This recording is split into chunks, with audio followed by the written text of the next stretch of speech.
Hello, good morning, जोहार। मैं संजय और आप देख रहे हैं न्यूज झारखंड। समय हो चला है झारखंड की खबरों को जानने का, झारखंड की खबरों से अपडेट होने का। तो चलिए जानते हैं आज की झारखंड की 25 मुख्य बड़ी खबरों को। हेमंत कैबिनेट विस्तार, जेएमएम, कांग्रेस और आरजेडी के 11 विधायकों ने ली मंत्री पद की शपथ। झारखंड में हेमंत सोरेन सरकार का कैबिनेट विस्तार हो गया है। उन्होंने तीनों गठबंधन पार्टियों जेएमएम, कांग्रेस और आरजेडी के 11 विधायकों को मंत्रिमंडल में शामिल किया है। उनके शपथ ग्रहण से पहले स्टीफन मरांडी को प्रोटेम स्पीकर के रूप में शपथ दिलाई गई, जिन्होंने बाद में अन्य विधायकों को मंत्री पद की शपथ दिलाई। इन मंत्रियों में झारखंड मुक्ति मोर्चा से दीपक बिरवा, रामदास सोरेन, हफीजुल हसन, सुदिव्य कुमार सोनू, योगेंद्र महतो और चमरा लिंडा शामिल हैं। वहीं कांग्रेस से दीपिका पांडे सिंह, इरफान अंसारी, राधा कृष्ण किशोर और शिल्पी नेहा तिर्की को मंत्री बनाया गया है, जबकि राष्ट्रीय जनता दल से संजय प्रसाद यादव को कैबिनेट में जगह दी गई है। नवगठित कैबिनेट में 6 नए और 5 पुराने चेहरे हैं। नए मंत्रियों में राधा कृष्ण किशोर, सुदिव्य सोनू, चमरा लिंडा, योगेंद्र प्रसाद, शिल्पी नेहा तिर्की और संजय यादव शामिल हैं। हालांकि राधा कृष्ण किशोर पहले बीजेपी की सरकार में कुछ दिनों के लिए मंत्री रह चुके हैं। सत्तारूढ़ गठबंधन में इस बार 8 महिलाएं चुनाव जीतकर विधानसभा पहुंची हैं। इनमें से 2 को कैबिनेट में जगह मिली है। कैबिनेट में राज्य के 5 प्रमंडलों को प्रतिनिधित्व दिया गया है। मंत्रिमंडल विस्तार के बाद झारखंड कैबिनेट की पहली बैठक आज। कई बड़े फैसलों पर लग सकती है मुहर। झारखंड में मंत्रिमंडल विस्तार के बाद पहली बार कैबिनेट की बैठक आज 6 दिसंबर को होगी। बैठक की अध्यक्षता खुद मुख्यमंत्री हेमंत सोरेन करेंगे। बैठक का आयोजन रांची के प्रोजेक्ट भवन में होगा, जिसमें कई बड़े फैसलों पर मुहर लग सकती है। बैठक दोपहर 3 बजे से बुलाई गई है। इससे पहले मुख्यमंत्री हेमंत सोरेन चौथी बार सीएम पद की शपथ लेने के बाद 28 नवंबर को पहली बार कैबिनेट की बैठक की थी, जिसमें उन्होंने 5 प्रस्तावों पर मुहर लगाई थी, जिसमें मैया सम्मान योजना की राशि 2500 रुपये करने, जेपीएससी और जेएसएससी के अंतर्गत आने वाली नियुक्ति प्रक्रिया को तेज करने समेत कई महत्वपूर्ण फैसले लिए थे। साथ ही केंद्र सरकार के पास झारखंड का बकाया 1,36,000 करोड़ रुपए लेने की कानूनी कार्रवाई करने पर भी सहमति बनी थी। आज होने वाली झारखंड कैबिनेट की बैठक में भी कई महत्वपूर्ण प्रस्तावों पर मुहर लग सकती है। झारखंड में सताएगी कड़ाके की ठंड। इस दिन से शुरू होगी झमाझम बारिश। झारखंड में कड़ाके की ठंड पड़ने वाली है और आने वाले दिनों में बारिश भी होगी। भारत मौसम विज्ञान विभाग ने यह जानकारी दी है। मौसम केंद्र रांची ने कहा है कि झारखंड में अगले 2 दिन में तापमान में 3 से 4 डिग्री तक की गिरावट होगी, जिससे सर्दी और सताएगी। मौसम केंद्र रांची ने झारखंड राज्य के लिए जो मौसम पूर्व अनुमान जारी किया है, उसमें कहा गया है कि धीरे धीरे तापमान में 4 डिग्री तक की गिरावट आएगी। इसके बाद फिर 2 दिन में न्यूनतम तापमान धीरे धीरे 2 से 3 डिग्री तक बढ़ेगा। मौसम वैज्ञानिक ने कहा है कि रविवार यानी 8 दिसंबर से झारखंड के कुछ जिलों में बारिश होगी। मौसम वैज्ञानिक ने कहा है कि 8 दिसंबर को झारखंड के उत्तर पश्चिमी और उससे सटे पश्चिमी हिस्से में कहीं कहीं हल्के दर्जे की वर्षा होने की संभावना है। इसके बाद 9 दिसंबर को भी बारिश का दौर जारी रहेगा। हालांकि यह पूरे झारखंड में नहीं होगी। राज्य के कुछ हिस्सों में हल्के दर्जे की वर्षा हो सकती है। इसके बाद 10 दिसंबर से आसमान साफ हो जाने का अनुमान है। मंत्रियों के बीच नहीं बंट पाए विभाग, सीएमओ में मंथन। हेमंत मंत्रिमंडल के कैबिनेट मंत्रियों के बीच गुरुवार देर रात तक विभागों का बंटवारा नहीं हो सका। सीएम हाउस से मंत्रियों के बीच विभाग बंटवारे की कोई सूची फाइनल नहीं हो पाई। इस वजह से इसकी अधिसूचना भी नहीं जारी हो सकी। सूत्रों के अनुसार देर शाम तक कांग्रेस के झारखंड प्रभारी गुलाम अहमद मीर का आने का इंतजार किया गया। शाम 7 बजे उनके रांची आने के बाद नए सिरे से सूची पर मंथन हुआ। कांग्रेस ने देर शाम तक अपने कोटे के मंत्रियों को कौन सा विभाग दिया जाना है, इसकी एक सूची मुख्यमंत्री को सौंपा। सीएम इस पर विचार कर रहे हैं। यह माना जा रहा है कि आज विभाग बंटवारा को अंतिम रूप दे दिया जाएगा। झामुमो, कांग्रेस और राजद कोटा के मंत्रियों के बीच विभाग बटेंगे। आज हेमंत सरकार की दूसरी कैबिनेट की बैठक भी है। ऐसे में इसके पहले अधिसूचना जारी हो जाएगी।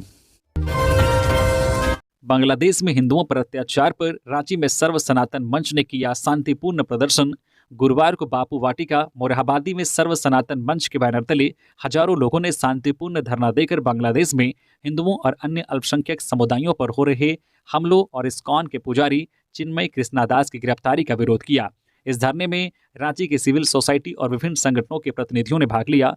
प्रदर्शनकारियों ने बांग्लादेश में अल्पसंख्यकों पर हो रहे अत्याचारों के प्रति गहरा आक्रोश व्यक्त करते हुए भारत सरकार से इस मुद्दे पर कड़े कदम उठाने की मांग की।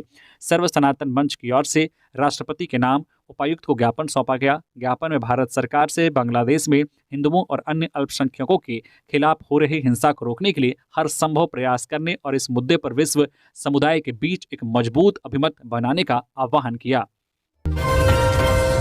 अफ्रीका में फंसे झारखंड के 47 मजदूर सोशल मीडिया में वीडियो पोस्ट कर वतन वापसी की लगाई गुहार।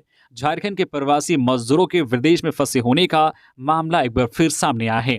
इस बार अफ्रीका के कैमरून में झारखंड के 47 प्रवासी मजदूर फंसे हैं। इनमें हजारीबाग के 31, बोकारो के 13 और गिरिडीह के 2 मजदूर शामिल हैं। बता दें कि झारखंड के 47 प्रवासी मजदूर कैमरून में फंसे हैं। पिछले 4 महीने से इन मजदूरों को कंपनी द्वारा मजदूरी का भुगतान नहीं किया जा रहा है। इस वजह से मजदूरों के सामने खाने पीने का संकट खड़ा हो गया है। मजदूरों ने सोशल मीडिया पर वीडियो शेयर कर अपनी दुर्दशा बताई है और सरकार से वतन वापसी की गुहार लगाई है। प्रवासी श्रमिकों के मुद्दे पर काम करने वाले सामाजिक कार्यकर्ता सिकंदर अली केंद्र और राज्य सरकार से मजदूरों की सकुशल वतन वापसी के लिए ठोस कूटनीतिक पहल करने की मांग करते हुए कहा है कि यह कोई पहला मामला नहीं है। इससे पहले भी कई बार प्रवासी मजदूर अधिक पैसे कमाने की लालच में विदेश जाकर फंस चुके हैं। इससे पूर्व ही कैमरून से 27 मजदूरों को काफी मशक्कत के बाद वतन वापसी कराई गई थी। इसके बावजूद प्रवासी मजदूर पुरानी घटनाओं से सबक नहीं ले रहे हैं। सरकार को मजदूरों के पलायन को रोकने के लिए रोजगार की व्यवस्था की जरूरत है। झारखंड आंदोलनकारियों को बड़ा तोहफा, सीएम ने 30वीं संपुष्ट सूची को दी मंजूरी। मुख्यमंत्री हेमंत सोरेन राज्य की बागडोर संभालने के साथ एक्शन मोड में आ चुके हैं। उन्होंने गुरुवार को नई सरकार के मंत्रियों के शपथ ग्रहण के साथ झारखंड आंदोलनकारियों को बड़ा तोहफा दिया। मुख्यमंत्री ने झारखंड आंदोलनकारी चिन्हितीकरण आयोग द्वारा चिन्हित 299 आंदोलनकारियों की 30वीं संपुष्ट सूची को मंजूरी प्रदान कर दी है। इनमें 144 चिन्हित आंदोलनकारी या उनके आश्रित को 3500 रुपये, जबकि एक आंदोलनकारी को 7000 रुपये मासिक पेंशन मिलेगी। वहीं 154 आंदोलनकारियों को प्रतीक चिन्ह व प्रमाण पत्र देकर सम्मानित किया जाएगा। इन सभी को 20 अप्रैल 2021 की तिथि से सरकार द्वारा अनुमान्य सभी सुविधाएं दी जाएंगी। गिरिडीह में 25 महिलाओं को नहीं मिल रहा मैया सम्मान योजना का लाभ, बाबूलाल ने सीएम हेमंत से की शिकायत। बीजेपी प्रदेश अध्यक्ष बाबूलाल मरांडी ने कहा है कि गिरिडीह जिले के तीसरी प्रखंड अंतर्गत एक गांव में तकरीबन 40 महिलाओं ने मैया योजना का फॉर्म भरा है, लेकिन उनमें से सिर्फ 15 लोगों को ही योजना का लाभ मिल रहा है। बाकी 25 महिलाएं अब भी भुगतान का इंतजार कर रही है। महिलाओं का कहना है कि उन्होंने पूरी प्रक्रिया के तहत आवेदन किया, फिर भी योजना का लाभ नहीं मिल पा रहा है। बाबूलाल मरांडी ने कहा है कि सभी को उम्मीद थी कि हेमंत सरकार की इस योजना से उन्हें वित्तीय सहायता मिलेगी, लेकिन चयन में पारदर्शिता की कमी और भ्रष्टाचार के कारण अनेक महिलाएं मैया योजना के लाभ से वंचित है। उन्होंने मुख्यमंत्री हेमंत सोरेन से अनुरोध किया है कि सभी पात्र महिलाओं को मैया योजना की लंबित 4 किस्तों के साथ नियमित रूप से राशि का भुगतान सुनिश्चित करें। कोडरमा में आंगनबाड़ी सेविका के साथ दुष्कर्म मामला दर्ज। कोडरमा थाना अंतर्गत डुमरियाटांड जंगल में एक आंगनबाड़ी सेविका के साथ बलात्कार का मामला सामने आया है। पीड़िता ने कोडरमा थाना में दिए आवेदन में बताया है कि गुरुवार को वह आंगनबाड़ी केंद्र से छुट्टी होने के बाद अपने घर बोनाकली जंगल होते हुए वापस आ रही थी। इसी क्रम में पिपरा घाटी सोत के समीप पहले से घात लगाए डुमरियाटांड निवासी संदीप सिंह पिता मदन सिंह मुझे पकड़कर झाड़ियों में ले गया और दुष्कर्म किया। घटना के बाद हमको धमकी देते हुए कहा है कि किसी को बताई तो जान से मार देंगे, और वह कपड़ा भी लेकर फरार हो गया। जिसके बाद डुमरियाटांड के ग्रामीणों ने मुझे कपड़ा दिया। जानकारी के अनुसार पीड़िता के 2 बच्चे हैं। घटना के बाद परिजनों के द्वारा पुलिस को सूचित किया गया। सूचना मिलते ही थाना प्रभारी सुजीत कुमार हरकत में आए और आरोपी की गिरफ्तारी को लेकर टीम गठित कर खोजबीन शुरू कर दी। कोडरमा थाना प्रभारी सुजीत कुमार ने बताया कि मामले की जानकारी हुई है, जिसको लेकर आरोपी की गिरफ्तारी का प्रयास किया जा रहा है। खड़े ट्रक में कार ने मारी टक्कर, 3 की मौत। शादी में शामिल होकर लौट रहे थे रांची, गुमला में हुआ हादसा। गुमला में बुधवार की देर रात रोड एक्सीडेंट में रांची निवासी 3 लोगों की मौत हो गई, जबकि 2 की स्थिति गंभीर बनी हुई है। हादसा बसिया थाना क्षेत्र के बसिया मोड़ पर कार और ट्रक की टक्कर की वजह से हुआ। स्थानीय लोगों के अनुसार कार की रफ्तार तेज थी और वो सड़क किनारे खड़े ट्रक में पीछे से टकरा गई। कार सवार सभी सिमडेगा में एक शादी समारोह में शामिल होकर रांची लौट रहे थे और इसी बीच यह घटना हो गई। मृतकों की पहचान पवन साहू 45 वर्षीय, प्रवीण कुमार 55 वर्षीय और रतन घोष 50 वर्षीय के रूप में की गई है। तीनों ही रांची के हेसल देवी मंडप रोड के रहने वाले थे, जबकि घायलों में विश्वजीत घोष व असीम घोष की स्थिति गंभीर बनी हुई है। इन्हें अस्पताल में एडमिट कराया गया है। स्थानीय लोगों ने बताया है कि बसिया मोड़ के पास बीड़ी पत्ता लदा एक ट्रक सड़क किनारे खड़ा था। इसी दौरान रात करीब 2 बजे तेज रफ्तार कार ट्रक के पीछे टकरा गई। हादसे में कार के परखच्चे उड़ गए और इसमें सवार 3 की मौके पर ही मौत हो गई, जबकि 2 लोग जख्मी हो गए। एसीबी की बड़ी कार्रवाई, कल्याण विभाग के हेड क्लर्क को घूस लेते रंगे हाथ किया गिरफ्तार। झारखंड के लोहरदगा जिले में एसीबी ने बड़ी कार्रवाई की है। इस दौरान एसीबी ने कल्याण विभाग में कार्यरत बड़ा बाबू राजेंद्र उरांव को 50,000 रुपए घूस लेते रंगे हाथ पकड़ा है। इसके बाद एसीबी की टीम ने बड़ा बाबू को गिरफ्तार किया और उन्हें अपने साथ रांची ले आई। मिली जानकारी के अनुसार इमरान खान से कब्रिस्तान की दीवार के निर्माण को लेकर 70,000 रुपए घूस की डिमांड हुई थी, जिसकी पहली किस्त के रूप में गुरुवार को 50,000 रुपए दिया जाना था। इसी को लेकर एसीबी की टीम ने कल्याण विभाग लोहरदगा में कार्यरत राजेंद्र उरांव को 50,000 रुपए घूस लेते हुए रंगे हाथ गिरफ्तार किया।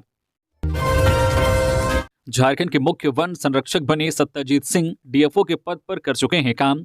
राज्य सरकार ने भारतीय वन सेवा अधिकारी सत्यजीत सिंह को झारखंड का प्रधान मुख्य वन संरक्षक बनाया है। इससे पूर्व सत्यजीत झारखंड में प्रधान मुख्य वन संरक्षक वन्य प्राणी और मुख्य वन्य प्राणी प्रतिपालक पद पर कार्यरत थे। उन्होंने वन विभाग के कई पदों पर अपनी सेवा दी है। जानकारी हो कि सत्यजीत सिंह जमशेदपुर के डीएफओ के तौर पर भी काम कर चुके हैं। बता दें कि 30 नवंबर को संजय श्रीवास्तव की सेवानिवृत्ति के बाद से यह पद खाली था। अब वन विभाग इस पद पर सत्यजीत सिंह के पदस्थापन को लेकर आदेश जारी कर दिया है। 2 दशक बाद गिरिडीह का विधायक बना मंत्री, लोगों में उत्साह। लगातार दूसरी बार जीत दर्ज करने वाले गिरिडीह विधायक सुदिव्य कुमार को आखिरकार मंत्री पद मिल ही गया। गुरुवार को जब सुदिव्य कुमार ने मंत्री पद की शपथ ली तो गिरिडीह में उत्साह का माहौल बन गया। गिरिडीह विधानसभा क्षेत्र के लोगों ने एक दूसरे को बधाई दी और मिठाई खिलाई। लोगों ने कहा कि अब इस क्षेत्र का विकास और तेज गति से होगा।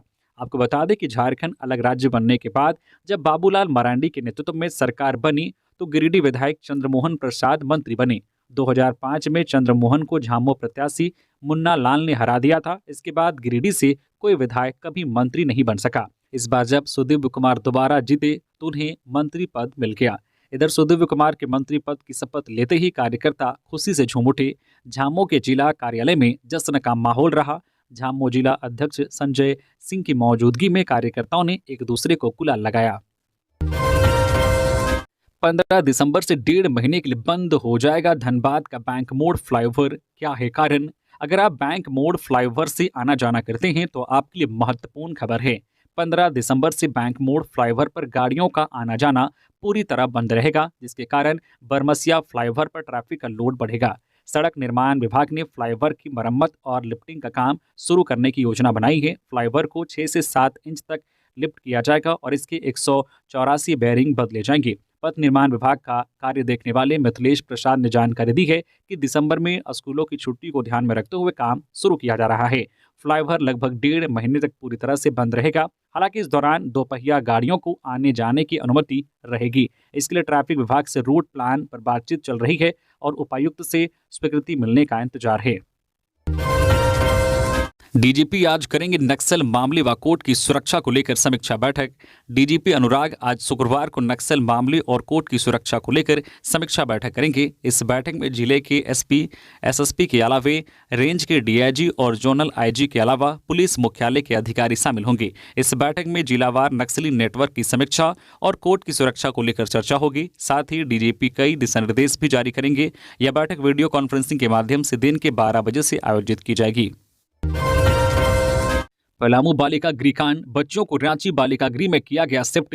पलामू बालिका गृह की बच्चियों को रांची बालिका गृह शिफ्ट कर दिया गया है। विभागीय आदेश के बाद कड़ी सुरक्षा के बीच बच्चों को रांची के बालिका गृह भेजा गया है।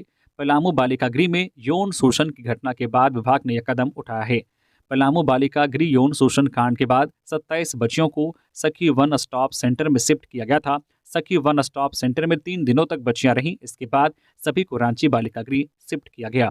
पलामू से कड़ी सुरक्षा में वहां से बच्चियों को रांची बालिका गृह भेजा गया है। इस दौरान पुलिस एवं दंडाधिकारियों की तैनाती की गई थी। वहीं पलामू बालिका कल्याण समिति CWC के अध्यक्ष ने भी अपना इस्तीफा समाज कल्याण विभाग को दे दिया है। पलामू DC शशि रंजन ने बताया कि विभागीय आदेश के बाद सभी बच्चों को रांची बालिका गृह भेजा गया है। रांची टाटा हाईवे में खड़े ट्रक को ट्रेलर ने पीछे से मारी टक्कर, चालक और खलासी की मौत। रांची टाटा राजमार्ग पर तमाड़ थाना क्षेत्र के टिकर मोड़ में गुरुवार को एक दर्दनाक सड़क दुर्घटना हुई। एक ट्रेलर ने ट्रक को पीछे से टक्कर मारी, जिसमें ट्रेलर के चालक और खलासी की घटनास्थल पर ही मौत हो गई। चालक और खलासी राजस्थान के निवासी बताए जा रहे हैं। दुर्घटना के कारण रांची टाटा 4 लेन को वन वे कर आवागमन सुचारू रूप से जारी रहा। आसपास के लोगों ने बताया है कि टिकर मोड़ में हाईवे में बीच सड़क पर एक ट्रक खड़ी थी। इसी दौरान टाटा से रांची की ओर जा रही ट्रेलर ने बीच सड़क पर खड़ी ट्रक को पीछे से टक्कर मार दिया। टक्कर इतनी जोरदार थी कि ट्रेलर के आगे का हिस्सा पूरी तरह से क्षतिग्रस्त हो गया। टक्कर से ट्रेलर के चालक और खलासी की घटनास्थल पर ही दर्दनाक मौत हो गई। टक्कर काफी तेज गति से होने के कारण चालक और खलासी का शव ट्रेलर में ही फंस गया। काफी मशक्कत के बाद क्रेन की मदद से ट्रेलर को हटाकर दोनों शवों को निकाला गया। तमाड़ पुलिस ने शव को कब्जे में लेकर पोस्टमार्टम के लिए रिम्स भेज दिया। पैसे के लेन देन में हुई थी मऊवादी छोटू खरवार की हत्या। हत्याकांड में शामिल नक्सली समेत 4 आरोपी गिरफ्तार। मऊवादियों के रीजनल कमांडर छोटू खरवार हत्याकांड का खुलासा गुरुवार को लातेहार पुलिस ने कर दिया है। पुलिस ने हत्याकांड में शामिल मऊवादी दस्ता सदस्य पूरन परहिया समेत कुल 4 आरोपियों को गिरफ्तार कर लिया है। गिरफ्तार आरोपियों में मऊवादी दस्ता सदस्य पूरन परहिया के साथ बिनेश्वर भुइयां, नूर मोहम्मद और बालकेश भुइयां शामिल हैं। सभी आरोपी लातेहार जिले के छिपादोहर थाना क्षेत्र अंतर्गत नावाडी गांव के रहने वाले हैं। पुलिस ने आरोपियों के पास से 47 जिंदा गोली भी बरामद की है। दरअसल गत 27 नवंबर को छोटू खरवार का शव भीमपाव जंगल में बरामद हुआ था। उसकी हत्या गोली मारकर की गई थी। नक्सली कमांडर का शव मिलने के बाद पुलिस मामले की छानबीन में जुट गई थी। इसी बीच लातेहार SP कुमार गौरव को गुप्त सूचना मिली कि छोटू खरवार की हत्याकांड में शामिल मऊवादी दस्ता सदस्य पूरन परहिया अपने गांव नावाडी आया हुआ है। इस सूचना के बाद SP के निर्देश पर DSP भरतराम के नेतृत्व में पुलिस ने एक टीम बनाकर नक्सली की गिरफ्तारी के लिए छापेमारी की। पुलिस की टीम ने पूरन को उसके घर से ही गिरफ्तार किया। बाद में पूछताछ के बाद उसके निशानदेही पर पुलिस ने 3 अन्य आरोपियों को भी गिरफ्तार किया। वही गिरफ्तार नक्सलियों की निशानदेही पर पुलिस ने 47 जिंदा गोली के अलावे AK-47 का एक मैगजीन और अन्य सामान बरामद किया है। गुमला में अवैध गांजा के साथ 3 महिला गिरफ्तार। एक ही परिवार से हैं तीनों महिलाएं। सदर थाना क्षेत्र के गांधीनगर के पास से गांजा की बिक्री करने के मामले पर 3 महिलाओं को पुलिस ने गिरफ्तार किया। तीनों महिलाएं एक ही परिवार की है और उनके पास से 1 किलो 300 ग्राम गांजा मिला है। उनके घर की तलाशी के दौरान एक महिला के बेडरूम से 740 ग्राम गांजा मिला। बाकी दोनों महिलाओं के पास से 120 ग्राम और 430 ग्राम गांजा बरामद किया गया है। SP शंभू कुमार सिंह ने बताया कि गुप्त सूचना मिलने पर कार्रवाई की गई है। सूचना मिली थी कि सिसई रोड स्थित गांधीनगर के पास कुछ महिलाओं द्वारा अपने घर में अवैध रूप से गांजा की बिक्री की जा रही है। इससे आसपास के नाबालिग बच्चों पर दुष्प्रभाव पड़ रहा है। इसके बाद अनुमंडल पुलिस पदाधिकारी सुरेश प्रसाद यादव के नेतृत्व में छापेमारी टीम का गठन करते हुए पुलिस मौके पर पहुंची और इन महिलाओं को गिरफ्तार किया गया है। हरियाणा से झारखंड लाई जा रही थी अवैध शराब, लातेहार पुलिस ने किया जब्त। लातेहार जिला SP कुमार गौरव को मिली गुप्त सूचना पर पुलिस ने एक बड़ी सफलता हासिल करते हुए लगभग 70 लाख रुपए से भी अधिक कीमत के अवैध शराब जब्त किए। ये शराब एक ट्रक में छुपाकर हरियाणा से लाया जा रहा था। इसे झारखंड के ही कुछ जिलों में तथा आसपास के राज्यों में भेजने की योजना थी। दरअसल लातेहार SP कुमार गौरव को गुरुवार को गुप्त सूचना मिली कि अवैध शराब से भरा हुआ एक ट्रक लातेहार जिला से गुजरने वाला है। इस सूचना के बाद SP के निर्देश पर पुलिस ने एक टीम बनाकर चंदवा थाना क्षेत्र में वाहन चेकिंग अभियान आरंभ की। इस दौरान राजस्थान के नंबर का एक ट्रक वहां पहुंची। पुलिस ने जब ट्रक की छानबीन आरंभ की तो उसमें बोरियों में भरा हुआ पशु चारा लोड था। लेकिन पुलिस ने जब पशु चारा के बोरियों को हटाकर ट्रक की जांच की तो ट्रक में भारी मात्रा में पेटी में पैक अवैध शराब लदे हुए पाए गए। इधर शराब पकड़े जाने के बाद ट्रक का चालक तथा उसके साथ ट्रक पर बैठा एक अन्य व्यक्ति भागने का प्रयास किया, परंतु पुलिस ने उसे पकड़ लिया। पकड़े गए आरोपियों में कानाराम और किसनाराम शामिल हैं। दोनों राजस्थान के रहने वाले हैं। इस कार्रवाई की जानकारी देते हुए SP कुमार गौरव ने बताया कि बरामद शराब 947 पेटी में पैक थी। उन्होंने बताया कि गिरफ्तार किए गए लोगों ने बताया कि हरियाणा से शराब की पेटी लोड कर रांची ले जा रहे थे। एक्शन में नगर विकास सचिव, केंद्रीय संस्थानों के बकाया होल्डिंग टैक्स की करे वसूली। नगर विकास विभाग में राजस्व वृद्धि पर जोर दिया है। विभाग के प्रधान सचिव सुनील कुमार ने केंद्रीय संस्थानों CCL, BCCL, post office, SAIL, railway से बकाया होल्डिंग टैक्स वसूली का निर्देश दिया है। इन संस्थानों पर 200 करोड़ रुपए से अधिक का बकाया है। राज्य सरकार के वैसे भवन जहां से होल्डिंग टैक्स नहीं मिल रहा है, उसके लिए वित्त विभाग और अन्य विभागों से समन्वय स्थापित बजटीय उपबंध कराने का निर्देश दिया है। जियाडा क्षेत्र के औद्योगिक संस्थानों से होल्डिंग टैक्स वसूली की प्रक्रिया शुरू करने को कहा है। पाकुड़ में सड़क पर उतरे हिंदू संगठन, किया बांग्लादेशी हिंदुओं पर हो रहे अत्याचार का विरोध। पाकुड़ में गुरुवार को बांग्लादेश में अल्पसंख्यकों पर हो रहे अत्याचार के विरुद्ध तमाम हिंदू संगठन के लोगों ने सड़कों पर प्रदर्शन किया। इस दौरान संगठनों ने रेलवे स्टेशन परिसर से सिधू कान्हू मुर्मू पार्क तक पैदल मार्च निकालकर बांग्लादेश के खिलाफ अपना आक्रोश व्यक्त किया। भगवा झंडा लिए प्रदर्शनकारियों ने बांग्लादेश के खिलाफ नारेबाजी भी की। जानकारी हो कि यह विरोध प्रदर्शन बांग्लादेश में रह रहे हिंदू समुदाय और मंदिरों पर हमले के खिलाफ किया गया। बता दें कि पिछले कुछ महीनों से बांग्लादेश में सियासी उठापटक और तख्ता पलट के कारण अस्थिरता आ गई है। यहां लगातार हिंदुओं को निशाना बनाकर हिंसा की जा रही है। इस हिंसा में हिंदुओं पर हमले किए जाने के साथ ही कई मंदिरों को भी निशाना बनाया गया है। वहीं बांग्लादेश में हिंदुओं के खिलाफ हुई हिंसा को लेकर भारत के साथ साथ अमेरिका में रह रहे हिंदू समुदाय में भी खासी नाराजगी और आक्रोश है। इसी कड़ी में पाकुड़ में इधर सैकड़ों की संख्या में सड़क पर उतरे लोगों ने बांग्लादेश में हिंदुओं पर हो रहे अत्याचार और कत्ले आम के विरोध में जमकर प्रदर्शन किया। इसके बाद सिधू कान्हू मुर्मू पार्क के समीप धरने पर बैठे। बताया गया कि इस दौरान राष्ट्रपति के नाम उपायुक्त के माध्यम से ज्ञापन दिया गया। इस रैली में बड़ी संख्या में महिलाओं ने भी हिस्सा लिया। हजारीबाग में अनोखा पक्षी लोगों के बीच बना आकर्षण का केंद्र, व्यापारी बता रहे हैं विदेशी नस्ल। हजारीबाग जिले के कटकमदाग प्रखंड के रेवाली गांव में सड़क किनारे इन दिनों इलाहाबाद से आए व्यापारी अनोखी तरह की मुर्गी की बिक्री कर रहे हैं। व्यापारी इसे चाइनीज मुर्गी बता रहे हैं। वही खास तरह की मुर्गी देख लोगों में कुतूहल है। व्यापारी बताते हैं कि ठंड के मौसम में इस खास मुर्गी की डिमांड काफ़ी बढ़ जाती है। इसका अंडा भी सेहत के लिए फायदेमंद है। हजारीबाग में इन दिनों एक खास तरह की पक्षी की काफ़ी चर्चा हो रही है। इलाहाबाद से आए व्यापारी इन मुर्गे और मुर्गियों की हजारीबाग में बिक्री कर रहे हैं। 600 रुपये जोड़ा की दर से इसकी बिक्री की जा रही है। देखने में मुर्गी अजीबोगरीब है। काले रंग के ऊपर सफ़ेद स्पॉट वाली मुर्गियां लोगों के बीच आकर्षण का केंद्र बनी हुई है। जो भी व्यक्ति उधर से गुजरता है एक बार रुककर इनके झुंड को जरूर देखता है। लगभग 2000 से अधिक मुर्गे और मुर्गियां लेकर इलाहाबाद से हजारीबाग पहुंचे व्यापारी बताते हैं कि बिहार में इसे तीतर और उत्तर प्रदेश में चाइना मुर्गा के नाम से जाना जाता है। इलाहाबाद के आसपास के गांवों में किसान इसे बड़े पैमाने पर इस पक्षी को पालते हैं। व्यापारी ने बताया कि 4 महीने में इसका वजन लगभग 3 किलो हो जाता है। 1.5 महीने के बाद से ही यह खास तरह की मुर्गी अंडा देना शुरू कर देती है। 4 महीने तक लगातार अंडे देती है। इसका अंडा भी काफ़ी स्वादिष्ट होता है। कांग्रेस विधायक दल की बैठक में बोले मीर, बेहतरीन बना है मंत्रिमंडल, सभी को साथ लेकर चले। शपथ ग्रहण समारोह के बाद कांग्रेस विधायक दल की बैठक हुई। इसमें कई विषयों पर चर्चा की गई। बैठक के बाद मीडिया से बातचीत में कांग्रेस के प्रदेश प्रभारी गुलाम अहमद मीर ने कहा है कि जो वादे किए गए हैं उन्हें पूरा करने का वक्त आ गया है।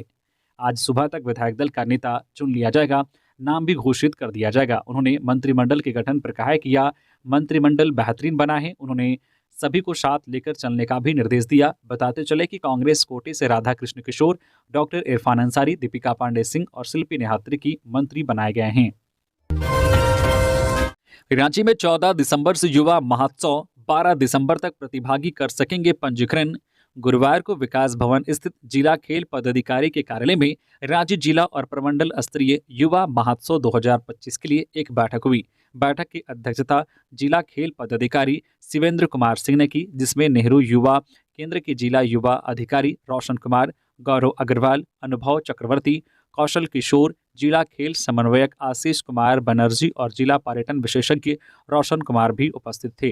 बैठक में झारखंड खेल एवं युवा कार्य विभाग द्वारा 14 दिसंबर से आयोजित राष्ट्रीय युवा महोत्सव की तैयारियों पर चर्चा की गई। बताया गया कि 14 दिसंबर को रांची में जिला स्तरीय और 16 दिसंबर को प्रमंडल स्तरीय युवा महोत्सव का आयोजन आड्रे हाउस में किया जाएगा। इस महोत्सव में कई प्रतियोगिताओं का आयोजन किया जाएगा, जिसमें सामूहिक लोक नृत्य, सामूहिक लोक गीत, एकल लोक नृत्य, एकल लोकगीत, चित्रकला, भाषण, विज्ञान मेला, एकल कहानी लेखन, कविता लेखन, विज्ञान मेला, सामूहिक फोटोग्राफी शामिल हैं। प्रतिभागियों को इन प्रतियोगिताओं में भाग लेने के लिए 12 दिसंबर तक विकास भवन स्थित जिला खेल कार्यालय में पंजीकरण कराना होगा।